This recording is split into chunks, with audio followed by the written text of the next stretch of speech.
You thought you could marry my son? Your standards don't match ours.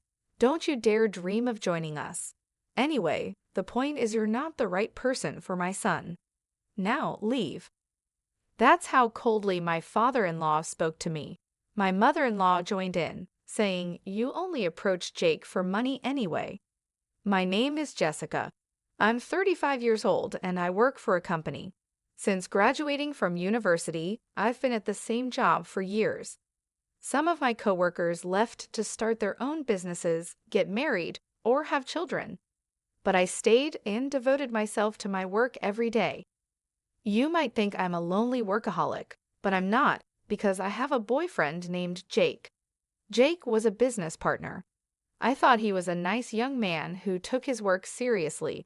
As we worked together, we started to like each other. He confessed his feelings for me, and we started dating. It's been a few years since we started dating, and now we're even engaged. But if you ask me if I'm not worried about marrying him, I have to admit that I am. He's younger than me, and I wonder if he's okay with our age difference, even though he says it doesn't matter. By the way, his father is a business owner, and Jake works for his father's company. This means that one day, Jake will take over the company and become its president. I was worried that his parents would oppose our marriage. I've been feeling uneasy about it for a long time.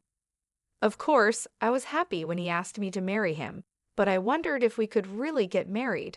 However, Jake didn't seem to mind at all. His optimism was one of the things I loved about him. He had already met my parents, and we often had nice dinners together.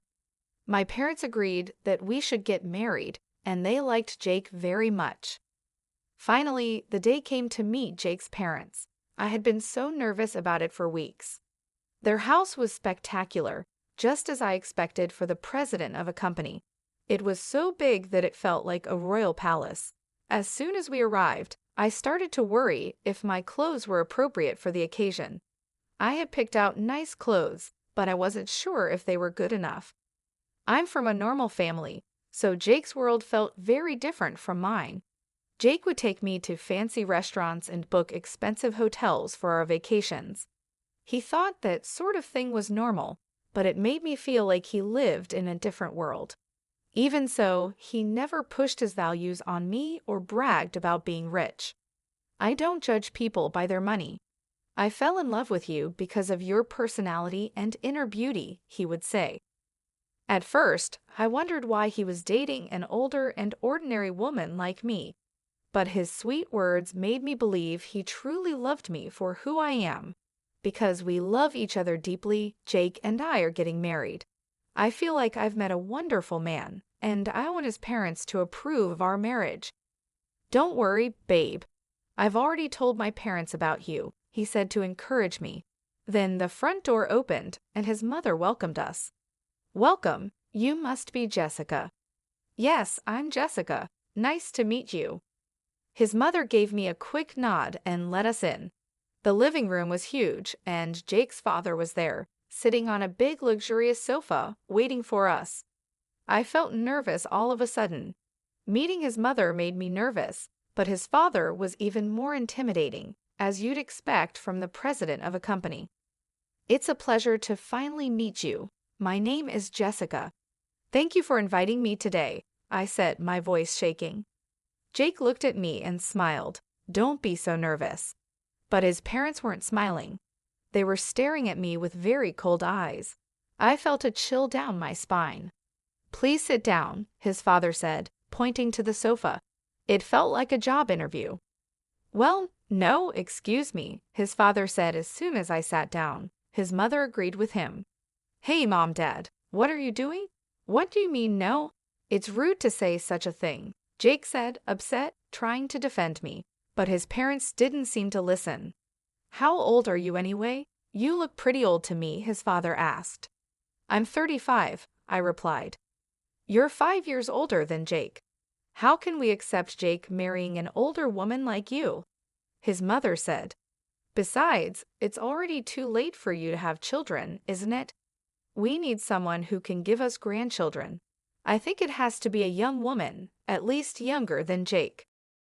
I knew they would mention my age. And you're single at your age? I can't help but think you have some kind of problem. Maybe you're too difficult or have a bad personality or something like that, his mother added. Mom, what are you talking about? Jessica is a wonderful person with a great personality, Jake protested. Then why hasn't she married before? His mother shot back. Excuse me, I said. I know I'm a little older to be married, but I love my job and wanted to work hard. I've always prioritized my work over marriage. That's why I didn't get married until now. It wasn't until I met Jake that I realized I wanted to get married. I was almost overwhelmed by the pressure from his parents. I tried my best to choose my words carefully, but their attitude didn't change at all.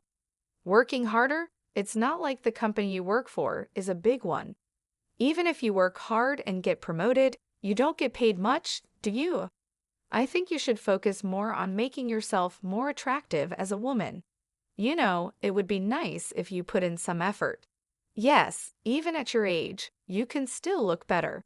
Maybe some plastic surgery would help, his father said. Honey, that's too straightforward, his mother added. I saw his parents laugh for the first time, but it was only when they were making fun of us. I was so shocked and angry that I didn't know what to say. You thought you could marry my son? Your standards don't match ours. Don't you dare dream of joining us. Anyway, the point is you're not the right person for my son. Now leave, his father said coldly. My mother-in-law joined in. You would have approached Jake for money anyway. I don't know how you fooled my son, but you can't fool us too. That's enough. You guys can say whatever you want, but it's my life. I'll decide who I marry. Jake tried to defend me. I stopped him and said, I see. I understand how you feel, but it's quite rude of you to say such horrible things to me, especially since we just met. I don't care if you're richer or not. It's not important to me. But if I were to become rich, I definitely wouldn't want to be like you. I stood up and walked out. We don't need to have any more conversations. As I left their house, his father shouted, You've got to be kidding me. Don't you dare insult us, you beggar. We'll never allow you to marry my son. I don't want to be related to people like you anyway, I said. You're such a disgraceful person. I'd like to see the faces of the parents who raised a woman like you, his father fought back. I ignored him and left their house. Their attitude was just too much for me to handle. I walked outside, frustrated. Then Jake came running after me, looking worried. Jessica, I'm sorry. I never thought my parents would say something like that. It was horrible, but maybe it's a good thing we found out now. It would have been a lot more pressure if we got married in that situation. Anyway, I'm leaving them. I'm not taking over Dad's company. I'm quitting too. You shouldn't make such a decision in a rush, I said. I'm not rushing. I really do love you, Jessica. We didn't get together for money, so there should be no problem if I leave the house. Well, that's true, but let's go to your parents' house and tell them about this, he said, pulling my hand and starting to walk. My parents were surprised by our sudden visit, but they welcomed us warmly. While having tea, we told my parents what had happened. My father listened without saying a word. Jake, your father's company is called SpaceX, right? And your father's name is Henry Cavill. Yes, but why? That's what I thought. I see. Why don't we go with you to your parents' house now? Dad, what's going on? Because they said they wanted to see her face, right? Let's go show her face then, shall we? My father isn't the type to get provoked, so I was surprised by his reaction, but he was ready to go. So we had no choice but to go back to Jake's parents' house. This time, Jake's father answered the door, not his mother. You again, I won't forgive you, no matter how many times you come back. Whose daughter do you think you were talking to, Patrick? My father said. Jake's father looked at my father, rolling his eyes. It took him a few seconds to finally recognize something. Mr. Richard, is that you? You finally remembered. Your daughter means her father is me. That's right. She's my only daughter. We had her later in our marriage. By the way, how dare you insult my precious daughter? Have you forgotten what I told you back then for 2 years? No, you see, when you were arrested for smoking and drinking, you were even caught shoplifting. I covered for you and gave you a chance to become a better person, didn't I? I did everything I could so you could get a decent job. Didn't I teach you that no one can live alone, and we all need to support each other? And yet, as soon as your company became successful, you forgot all that, didn't you? I apologize for that, Jake's father said, now looking fragile, a complete change from before. If you want to be the president of a company, you need to treat people with compassion. Do you think you're better than others just because you're successful? Aren't you looking down on people when you shouldn't? Well, he seemed to understand what was being said. Dad, my boss always says his stomach hurts from stress. Are you harassing him? Jake asked. What are you talking about? I'm just pushing him hard because I expect better of him, his father said, starting to come unraveled. Just when I thought you'd finally come to your senses, you're back to your old self. You're a real pain, Patrick. First of all, I want you to apologize to my daughter for insulting her. Yes, I am sorry, Jessica, he said, bowing his head to me, prompted by my father.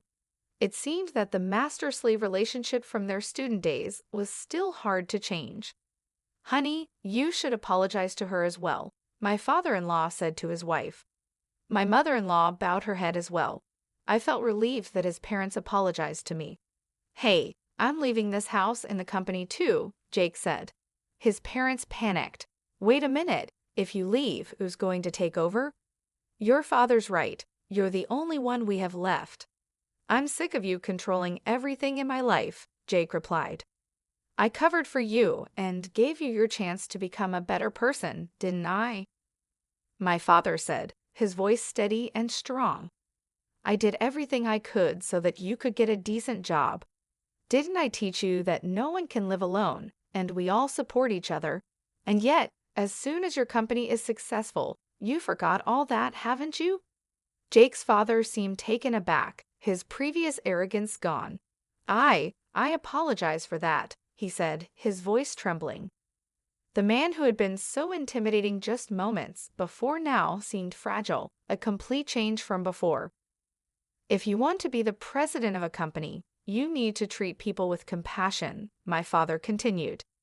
Do you think you're better than others just because you're successful? Aren't you looking down on people when you shouldn't? Jake's father hesitated. Well, apparently he had an idea of what was being said. He knew my father was right, but pride kept him from admitting it fully. Dad, Jake spoke up, his voice filled with frustration. My boss always says his stomach hurts from stress. Are you harassing him? What are you talking about? I'm just pushing him hard because I expect better of him, Jake's father said, but his confidence was waning. He was starting to come unraveled under the pressure. My father looked at him with disappointment. Just when I thought you'd finally come to your senses, you're back to your old self. You're a real pain, Patrick. First of all, I want you to apologize to my daughter for insulting her. Jake's father looked at me, his face a mixture of shame and regret. Yes, I am sorry, Jessica, he said, bowing his head to me, compelled by my father's firm stance. It was clear that the power dynamics from their past were still deeply ingrained. Honey, you should apologize to her as well, Jake's father said to his wife, who nodded and bowed her head too. I felt a wave of relief wash over me as his parents apologized. It was a small victory, but it meant a lot. Hey, I'm leaving this house and the company too, Jake announced, his voice steady and resolute. His parents' eyes widened in panic. Wait a minute, if you leave, who's going to take over? His mother asked, her voice trembling. Your father's right, his mother added, desperation creeping into her voice. You're the only one we have left. Jake shook his head, his resolve unshaken. I'm sick of you controlling everything in my life. I've made my decision. My father stepped forward, his presence commanding the room. Patrick, it's time you learned that respect and kindness are more important than wealth and status. You've been given a chance to change. Don't waste it. With that, we left the house. Jake and I walked away together, leaving behind the toxic environment that had tried to tear us apart. It was the beginning of a new chapter for us, one where we could build a future based on love, respect, and mutual support. I am going to start my own company and see how far I can go on my own, Jake declared. And I'll marry Jessica as I promised. Thanks for everything. Jake bowed his head deeply to say goodbye to his parents. Their faces turned completely pale and they froze in shock. Despite their reaction, we left them behind and walked away together. My father had been a high school teacher until he retired, and I had no idea that Jake's father was one of his former students. When I looked up the company Jake worked for on their website, I saw Patrick's picture. My father had told me that he had a student who became successful, but he never mentioned who it was. At first, my father was happy to see that one of his students had achieved something great. He always believed in hard work and integrity. You can't be blinded by money and forget what's important, he used to say. My father was a dedicated teacher, always strict about values like honesty and humility. Jake followed through on his promise. He quit his job and started his own business. I supported him while continuing to work at my own job. Jake had a natural talent for being a business owner, and his company started making a profit early on. I was proud of him and happy to see his success. We got married, just as we had planned, and became husband and wife. We lived joyfully every day, supporting and loving each other. Our life together is filled with happiness and mutual respect. As for my father-in-law, his story took a different turn. Some of his employees sued him for harassment, which caused the company's stock price to drop significantly. As a result, he was dismissed from his position as president. It was a harsh reminder that no matter how successful you are, treating people with respect and kindness is essential. Seeing how things turned out for Jake's father made me even more grateful for my own father. My father taught me the importance of humility and compassion. He was a role model who lived with integrity and dignity, and I strive to live my life by those same principles. Now, Jake and I focus on building a life together, filled with love and mutual support. We work hard, enjoy our time together, and always remember the values that truly matter. Please subscribe to our channel if you like our story. We'll see you in the next video.